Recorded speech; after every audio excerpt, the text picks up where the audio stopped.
Kasel itu hari ini kayak sakit hatinya itu, perih kali hati Kasel waktu lihat videonya Intan diperlakukan sama suaminya kayak gitu.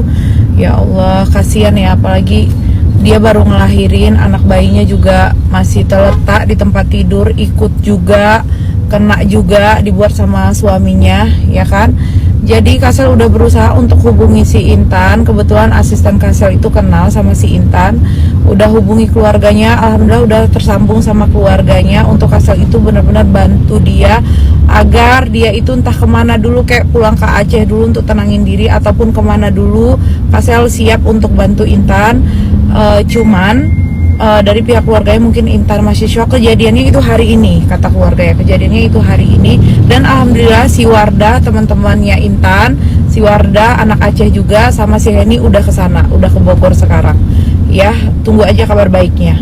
Jadi dari kejadian kali ini itu benar-benar lakinya tuh memang kena, ya, memang ini terjawablah sudah doanya Intan selama ini, yang selama ini dia katanya nggak mau buka masalah aib rumah tangganya, nggak mau publis apapun, biarkanlah dia kalau menderita sendiri aja. Dan dia katanya udah pernah ngelapor juga, tapi sesusah itu sampai hari ini nggak direspon. Udah pernah ngelapor tapi sampai hari ini, tapi nggak mau ribut-ribut, dia ngelapor nggak mau ribut-ribut, nggak mau main media katanya.